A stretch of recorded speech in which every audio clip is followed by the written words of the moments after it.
Doctor BR Ambedkar 68వ వర్ధంతి సందర్భంగా ఏలూరు ప్రభుత్వ జూనియర్ కళాశాల ఆవరణలో గల బాబాసాహెబ్ డాక్టర్ బిఆర్ అంబేద్కర్ విగ్రహం వద్ద ఎస్సీ ఎస్టీ కుల సంఘాల జేఏసీ ఆధ్వర్యంలో ఘనంగా నివాళులు అర్పించారు. అనంతరం విచ్చేసిన నాయకులంతా మాట్లాడుతూ బాబాసాహెబ్ అంబేద్కర్ యొక్క జీవిత విశేషాలను తెలియజేస్తూ అంబేద్కర్ కన్న కలలు నిజం చేయాలంటే బీసీ ఎస్సీ ఎస్టీ మైనార్టీలంతా ఐక్యంగా రాజ్యాధికారం సాధించిన నాడే ఆయనకు నిజమైన ఘన నివాళులు అర్పించిన వాళ్లమవుతామని పేర్కొన్నారు. చాలా ఘనంగా చేసుకోవడం జరుగుతుంది. అయితే బాబాసాహెబ్ అంబేద్కర్ గారు మన రాజ్యాంగకర్త.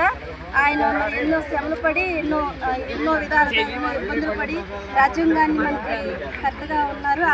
ఆయన పడ్డ శ్రమ వల్ల నివాళులు అర్పించడం కోసం జూనియర్ కాలేజీకి రావడం జరిగింది. బాబాసాహెబ్ అంబేద్కర్ నివాళులు అర్పిస్తూ ఆయన చేసినటువంటి కార్యక్రమాలు తిరిగి గుర్తించుకోవాల్సిన అవసరం ఎంతైనా ఉంది. ఈ దేశానికి కరెన్సీ నోటును ప్రవేశపెట్టింది బాబాసాహెబ్ అంబేద్కర్. కానీ ఆ కరెన్సీ నోటు మీద ఆయన బొమ్మ లేకపోవడం చాలా విచారించదగ్గ విషయం. త్వరలో ప్రభుత్వాన్ని మేము డిమాండ్ చేస్తున్నాం. కరెన్సీ నోటు మీద బాబాసాహెబ్ అంబేద్కర్ ఫోటోని తప్పనిసరిగా ఏర్పాటు చేయాలి. అలాగే అదేవిధంగా ఈ దేశంలో స్త్రీలకు హక్కులు కల్పించింది బాబాసాహెబ్ అంబేద్కర్.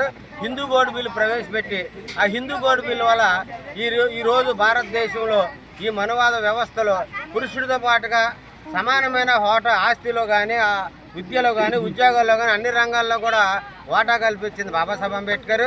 మరి